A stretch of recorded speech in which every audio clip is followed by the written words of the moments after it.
I'm divorcing a parasite who can't even do housework. And I'm demanding $60,000 in compensation. It seems I was the only one who thought I had a happy married life after marrying Robert, whom I met at a local event. He cheated on me with a new woman at work, and didn't even contact me when I was hospitalized with an injury. Even when I was hospitalized with a major injury, having both legs amputated, I felt so helpless. I can't believe he was getting along well with his mistress during this time.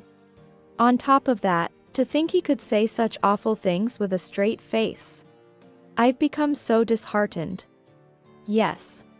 I decided to silently withdraw. Then, when I was focusing on my main job, an opportunity for revenge came my way. He can only enjoy his time with his mistress for now.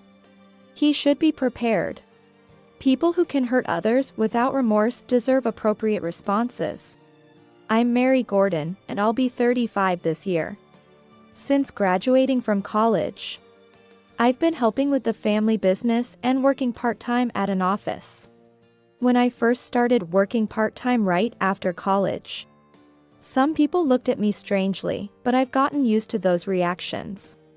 While learning about the family business, I also took my parents' advice to gain experience in other jobs. I don't even need to explain why I work this way. People say things like, "You're young, you should work as a full-time employee." But everyone has their own circumstances, so I wish they'd just leave me alone. Lately, I've gotten used to the family business and have been entrusted with most of the work. Being an only daughter, I think I need to be able to handle the business on my own eventually. So I'm training hard now. I met my current husband, Robert, at an event organized by local businesses. I was working part-time and was asked to help with the event. Unable to say no, I found myself participating in this unfamiliar event. I was attending as part of my job, but that's when I met Robert, who was working at the booth next door. Oh, it's rare to see a woman participate in this event. Is it? It's my first time, but is it that uncommon? Yes, quite rare, so I was a bit curious. I participate in this event every year, so if you have any questions, feel free to ask. At first, our conversation was just polite small talk, but as we talked during our free time, he became someone I found intriguing. We exchanged contact information, and soon became close enough to keep in touch whenever we found time. Robert, who talks to anyone easily, and I, being shy, were an odd pair. But we got along incredibly well when talking about our common interest in comics. As we visited various comic-related places and museums, we grew more aware of each other and started dating. After dating for a while, on our second Christmas night, while walking through the lit-up streets, Robert suddenly stopped. "I've been interested in you since that first event we met at. Will you marry me? If it's with you, I'd be happy to." And so, Robert and I got married. Married life was blissful. Work was tough, but coming home to someone I love and having peaceful conversations at the end of the day was something I cherished. However, I never imagined that such a happy life would begin to unravel from a small fray. About 6 months after our marriage, one day, Robert brought home flowers. "Welcome home. What's with these flowers?" I got them from someone at work. They said to decorate the house I live in with my wife. Do we have a vase for them? Come on, you know that, don't you? It's a waste if we can't properly display these beautiful flowers. Saying so, he went into the bedroom. The flowers Robert brought home were yellow roses. It's rare to give flowers, especially yellow roses, for no special reason. As I wondered about this after Robert left, I decided to decorate them in a vase I found at home. The next day, Robert came home with a small box. It's from the same female colleague who gave me the flowers, a wedding gift for us. What could it be? A vase? The small box I received was labeled a vase. It must be a vase. Maybe she thought it'd be handy since we don't have one. I put the yellow roses you brought yesterday in a jar I found. And placed it at the entrance. Oh, thank you. I was concerned by his slightly flustered expression. We already had the flowers in a vase. And why a wedding gift now, after half a year of marriage? Yellow roses are a rare variety not often seen in stores. It seemed too coincidental. Curious, I looked up the meaning of yellow roses and found it was, please break up. I decided it must be a coincidence and that I was overthinking it. Flower meanings aren't that common these days, it's just a coincidence. The flower isn't to blame, I'll just nicely display what I've received. So we also received a vase. Thinking it rude not to use the vase we received, I took it out of the box and removed the cushioning material. It was just a normal small vase in a box. As I was about to take out the vase, I suddenly felt pain. Ouch. When I pulled back my hand, I saw a crack in the glass. Despite being carefully wrapped in cushioning material, the unnatural crack was concerning. I had a bad feeling and decided to ask Robert about it. Hey, about the vase we received the other day. Did you drop it before bringing it home? Of course not. I wouldn't carelessly handle a gift like that. From his expression and demeanor, I was convinced he was telling the truth. Indeed, when he handed it to me at home, he was very careful, as if he were giving me a treasure. Is that so? It seemed to be cracked. Right, I need to water the flowers. No, don't dodge the question. What kind of person gave you those presents? Robert, scratching his head with an annoyed expression, answered. She's a new office worker who recently joined. Why does that matter to you? Well, it's not just curiosity. Then what? Whatever gifts I receive shouldn't concern you, right? Are you in a position to meddle in everything? From that day on, Robert's tone became much harsher. Whenever he spoke, it was full of sarcasm and it made me feel terrible. He would immediately blame me for anything, forcing me to live cautiously. Always trying to avoid his accusations. When Robert was unusually happy while drinking at home, I took a chance and asked him. Hey, about the roses and vase from the other day. I was thinking of returning the favor. What do you think would be good? Should I just choose something myself, if it's not too much trouble? No need for unnecessary things. It's a gift I received. So it would be rude not to choose myself. But I'm saying you don't need to butt in. You really don't get it. His attitude, the meaning of the flower, please break up. And his unusual refusal of my offer to choose something in return, all of it was suspicious. Maybe it was a woman's intuition, but I decided to hire a detective for a covert investigation. The detective was highly competent, and I soon had the investigation results in hand. Seeing the results, I was unsure what to do next. I still had feelings for Robert, but I was also uncertain if I could trust him in the future. Above all, I was paralyzed by the harsh reality I had to face so soon after our marriage. Entangled in these problems, I decided to wait and see for a bit. I didn't need to act on the investigation results immediately. They could be my trump card when the time comes. So, I stored the results away. Hoping it was just a momentary lapse, I returned to my daily life with Robert. Whether that was the right or wrong decision, I didn't know. That day, I had been out at work. One day, my boss asked me to retrieve some documents from the warehouse. They were old, apparently located deep inside the warehouse. While searching for the requested documents in the dark warehouse, I accidentally caught my foot on a ladder.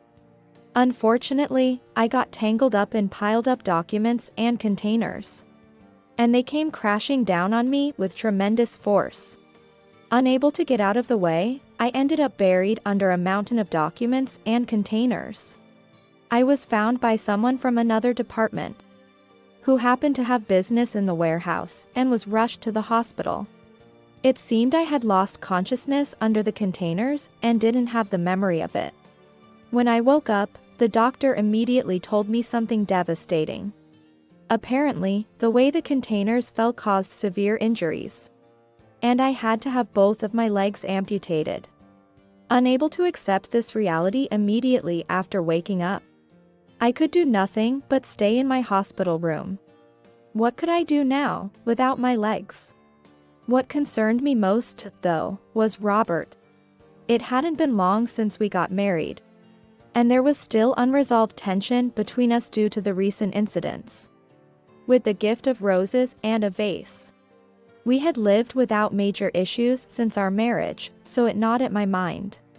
During my hospital stay, my colleagues took turns visiting me. I felt terrible for worrying them, especially given their busy schedules. For their sake, who had shown me so much concern, I felt the need to recover and be discharged from the hospital as soon as possible. In between rehabilitation sessions, I tried contacting Robert several times, but he didn't answer his phone. Worried that he might not be eating properly in my absence, I sent him messages. But days passed without even a read receipt. My colleagues said they had informed my family about the accident, so he should be aware that I was hospitalized. While I was truly grateful for the visits from my colleagues, there were times when I felt very lonely and wished Robert was there. Not having him by my side when I needed him was more painful than I could have imagined. However, I couldn't afford to wallow in self-pity forever. Once discharged, I would return to my normal life. So I had no choice but to focus intensely on my rehabilitation, even with prosthetic legs. In the end, I received no contact from Robert until the day before my discharge. The day before my discharge, when I finally informed him that I would be leaving the hospital, he sent a one-word message, "Oh." Probably, he meant okay. As I muttered, "What does "oh" even mean?" to myself, I could do nothing but stare at the screen.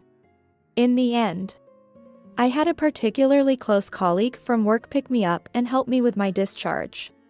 Returning to my regular life after a long hospital stay was harder than I had anticipated. Working with unfamiliar prosthetic legs was physically demanding. Fortunately, my job was desk work, so the accident didn't prevent me from working. But it was still challenging. What bothered me most was that I hadn't seen Robert even after returning home. He must have known about my discharge since he responded to my message the day before. My discharge was on a weekday, so maybe he had unavoidable work. But why hadn't I seen him at home for several days after my discharge? Was he coming home late at night after I went to bed and leaving before I woke up? However, there were no signs that anyone else had been in the house, while he had been busy with work and coming home late in the past. His complete absence for several days was unsettling. I hoped nothing strange or accidental had happened to him. While I was sitting in the living room looking at my phone with these thoughts, I heard the door open. Turning around, I saw Robert standing at the door with a large duffel bag in hand. Noticing me, he showed a brief hint of recognition but then tried to leave the room. "Wait a minute. Where have you been all this time? Stop nagging. It's none of your business." How can it not be my business? You haven't contacted me at all, and you haven't been home for days. Of course, I'm worried. Enough. It's exactly this kind of nagging that's so annoying. Shouting, he threw the duffel bag he was holding onto the floor with a thud. Being with you never leads to anything good. You always do unnecessary things. Unnecessary things like, "I'm busy with work," and then you go and get injured. On top of that, your company people tell me to go to the hospital. Such unnecessary meddling. How could you say that? Thanks to that, a deal that was about to be finalized is now ruined. A contract worth $100,000, gone because you got injured. As I was about to ask how my injury could possibly cause a contract to be lost, Robert slammed his hand on the nearby dining table. Anyway, being with a jinx like you, I'll end up unlucky too. Take responsibility and let's get a divorce. That's too much. Why all of a sudden? Without answering my question, Robert took a piece of paper from his duffel bag and thrust it in front of me. I'm divorcing a parasite who can't even do housework. And I'm demanding $60,000 in compensation. Divorce? Compensation. Right? It's compensation for the mental distress you've caused me. And for interfering with my work. Could there really be such a thing? Robert, who was speaking about this unbelievable matter with a serious face. Was he really the man I once loved? As I struggled to respond, he moved closer. Your only response should be yes. I won't listen to anything else. Yes. With no energy left to cry, I could only receive the divorce papers Robert handed to me. And you submit the divorce papers. I'm too busy. I quickly submitted the divorce papers and became single again. There's no time to stop for such matters, as big things are coming up at work. I hurriedly packed my belongings and left the house we lived in together. When leaving the house, I took my time getting ready. Maybe I was hoping Robert would change his mind. However, my hopes were in vain, as Robert clicked his tongue and glared at me. Hurry up and leave. You have no place here anymore. Robert snatched the half-packed bag and threw it at the entrance. I never expected our life together to end so quickly, but it couldn't be helped. Perhaps it was for the best, as I never fully grasped how selfish Robert was. In the end, Robert never really cared about me. I thought his gaze was on me, but it was probably always on his mistress far away. I'm frustrated with myself for not realizing something so obvious. But no amount of anger can turn back time. Now, I'm determined to become someone who can show up to Robert. Even without my legs, I haven't lost my guts. I refuse to be defeated here. Time waits for no one, so all I can do is give my best in what I'm capable of now. I'll continue with my usual work. My main job is real estate management. I run a real estate company inherited from my parents, with an annual rental income of about $9 million. It was a long journey to get the annual rental income to $9 million. Especially when I first started and didn't know anything about real estate management. However, the thought of returning home to Robert kept me clinging on and working hard. He probably never imagined that I was working so hard, with an annual income of $9 million. Looking back, it's probably good that I never told Robert about the rental income. If a person who can treat his wife so terribly would know I have millions in income, who knows what he might do. I don't often appear in the forefront of business, but sometimes I show up for important work. That day, I was heading out with a few male employees. I was involved in a major office building renovation project, and showed up for a meeting with the stakeholders, only to encounter an unwanted face. One of the stakeholders was Robert.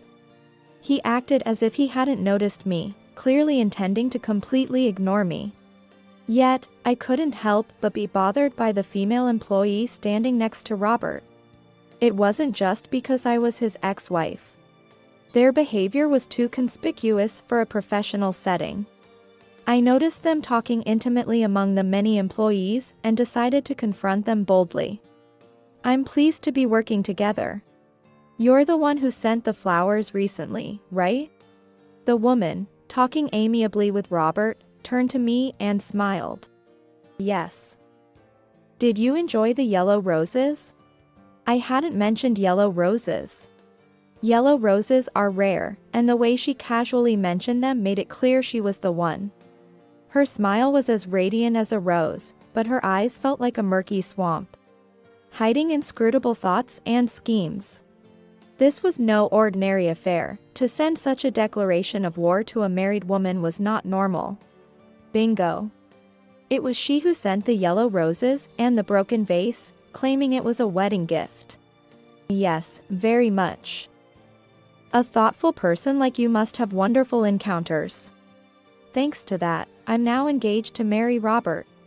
She said this while showing off the ring on her left ring finger. We just met a little late, but it's a true love story. For some reason, she seemed proud to flaunt her love conquest. I couldn't understand why someone would boast about such a thing. I didn't have the energy to argue anymore. The goddess of love knows what's real, and our love proves it. Robert smugly stood beside Angela, who was with her over-the-top ideas. I couldn't keep up with these two. All I wanted was to finish my work and leave, but then Angela spoke up.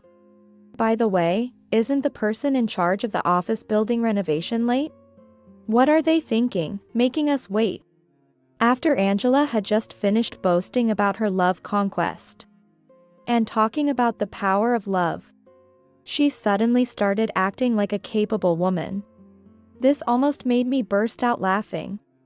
I noticed Angela glancing irritably at her watch while Robert casually placed his hand on her waist. I told them, "It's me. I am the person in charge of this building and the current renovation project."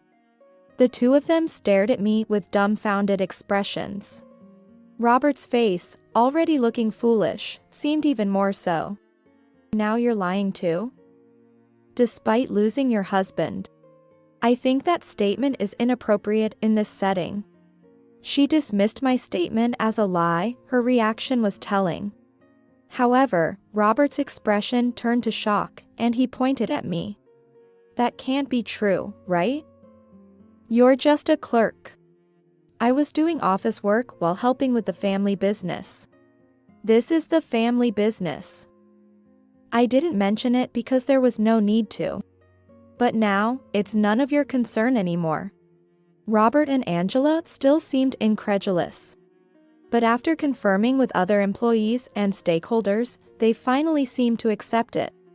Robert, during a name card exchange, tore my business card into pieces when he received it, leaving me laughing at his absurdity. Impossible. I can't accept this. You were just a part-time office worker. And I was fed up with you. That's a lie, right? It's not a lie. And I've never seen anyone tear up a business card like that before. It's the first time I've encountered such rudeness in all my years of business. The office building renovation meeting proceeded on time. But the couple's faces looked quite bad throughout. No wonder, realizing that someone they look down upon is actually the building owner must have been shocking. Robert kept trying to catch my eye during the meeting, which was distracting. He initiated the divorce and yet acted like this. What did it mean? After the meeting, there was talk of having a get-together. Given the likelihood of working together for an extended period, it seemed wise to know each other a bit better. The gathering was small, but finding a place on short notice seemed challenging. And there was difficulty with the reservation. While everyone was busy arranging, Robert approached me and slipped something like a piece of paper into my hand. Feeling something off, I looked and found a folded note and a piece of candy. Unfolding it, I read, "Can we sneak away together?" Is he mistaking this for some kind of mixer? Asking an ex-wife to sneak away together is just wrong. Disgusted, I looked at it twice. Noticing my reaction, Robert winked and made a shooting gesture with his fingers at me. Despite it being a business-related social event where one should stay till the end, I couldn't bear to remain in the same group as Robert. I quietly explained the situation to a subordinate and discreetly left the gathering without participating. I raced through the crowd, hoping Robert wouldn't notice my departure. 5 days later, I had an unbelievable number of missed calls. Checking, they were all from Robert, who had also left several messages. There were 33 calls in total. Calling so much during working hours, he must be quite idle. Bothered by the incessant calls, I decided to call him back. What is it? I'm busy, so your constant calls are troubling. Just say what you need to. Hey, why don't we give it another try? What are you talking about? Has stress gotten to your head? I'm serious here. I realized that you, Mary, are irreplaceable. You made me see that. Drunk in his own words, Robert's cheesy spiel continued. I was out of my mind back then, and you felt the same way, right? Don't lump me in with you. You're the one who initiated the divorce, ignoring me when I was injured. I wasn't ignoring you. It was just that. This was my cue to play my trump card. Angela Morgan, right? I had you investigated before. I know you were going to her place after work on weekdays, even when I was in the hospital. He admitted it rather easily. Yeah, I was at Angela's place. I thought you were in the hospital, so you'd be fine. So, you were busy being with Angela. You're remarried now, so it's none of my business anymore. I was just misled by her. It's not too late. Let's start over. I found it hard to understand his reasoning. You must be struggling without me, right? If you need help, I can hire a maid for you. I don't mind having others in the house. As I stood there, speechless and appalled, he confidently continued as if he had a brilliant idea. I'm thinking of quitting my job to support you. I'm calling you now because I'm ready to do that. You've always put your job first. To think that you would give up your work to take care of me. Yes. If it means living with you again, work doesn't matter. I'm so touched. I hung up the phone then. Knowing Robert, he would surely act as I imagined. Right after hanging up, I went straight to the city hall. What I submitted there was a non-acceptance notice. Filing this would prevent any marriage registrations from being processed without my consent. 2 days after my visit to the city hall, I received a call from Robert. Hey, it's me. I was told something weird at the city hall counter.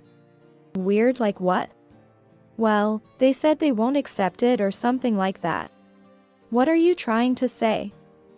Just spit it out. I'm not free all day. I mean, the marriage registration. I quit my job because we were getting back together, and now everything's gone awry. Though he tried to sound casual, I could sense panic in his voice. I decided to tell him the truth. They won't accept it? Well, of course. And trying to submit a marriage registration without agreement is just appalling. So, does that mean I can't get married? What should I do now that I've quit my job? Quitting your job was your own decision, wasn't it? I never told you to quit. And deciding to marry was something you rushed into on your own. I said my piece and then hung up, promptly setting my phone to block his calls. I should have done this much sooner. For a while, life was peaceful, but that tranquility was abruptly shattered. A woman appeared before me. Her appearance was disheveled, her hair a mess, and her eyes harshly narrowed. It's all your fault I ended up like this. Nobody at the company talks to me anymore. And Robert has gone somewhere. What's your plan? Take responsibility. For a moment, I didn't realize who she was, but her voice gave her away as Angela. The pride she once had when bragging about the yellow roses was gone. She seemed like a woman with a tough personality, raising her voice hysterically. Even though I knew I had nothing to fear, it wasn't pleasant to witness such a scene up close. Are you talking about Robert? He's no longer my concern, so let me go now. It's not none of your concern. Because of you, I lost my job, I have no money. You really are a jinx. It was then I realized something. Jinx, huh? You two are very much alike, a perfect match for each other. What do you mean by that? Jinx, that's what he called me too. Just like a parting shot when things don't go his way. So what? I'm not really a jinx. What's wrong with stating the facts? What's wrong? Why don't you think about it yourself? I'm not obligated to teach you, and you're bothering me. If you continue to harass me like this, I'll call the police, okay? Then Angela, fueled by anger, lunged at me. In the scuffle, my prosthetic leg almost came off, making it hard to keep my balance. I fell down, and the personal alarm I always carried sounded loud. Startled people around us began to look in our direction. While Angela was grabbing me, the police arrived. Apparently called by someone who had witnessed the commotion. I explained the situation to the police and asked them to check the security cameras. They confirmed I was not at fault. And issued a restraining order to ensure this wouldn't happen again. Why do I always have to suffer like this? Why? Maybe it's because you decided to have an affair with a married man and tried to snatch him away? Also, I will be contacting you through a lawyer to demand compensation. So please be prepared to deal with it. I couldn't let Angela get away with this without facing consequences. So I decided to pursue compensation. I wanted her to suffer for her role in destroying my marriage with Robert and for the affair. I later heard through the grapevine that Robert had married me, dreaming of a carefree life funded by my rental income, and had been running headfirst into that fantasy. He imagined a life of ease without work, relying solely on my rental income, which is just astounding. As a result, he quit his job and is now struggling to find new employment. Angela, too, became an outcast at work for getting involved with a married man, sitting on pins and needles. But now she faces the compensation demand from me, and the necessity to continue working for her livelihood. It's the result of being blinded by immediate desires and money. I have nothing to do with them now. As adults, they should control their emotions and act responsibly. I, on the other hand, am riding the wave with my real estate business, living off the rental income. Living off rental income might sound appealing, but in reality, it involves a lot of hard work. These are all high-stakes tasks, and I'm always under stress. With no break from the tension, it's honestly quite exhausting. To make a change, even a small one, in my life, I decided to get a pet. I had heard that pets could be therapeutic, and I truly feel it's true. Playing with my dog, Coco, helps me forget the hardships and challenges of work. I'm determined to fully enjoy and appreciate the happiness and joy I have now and live each day with gratitude.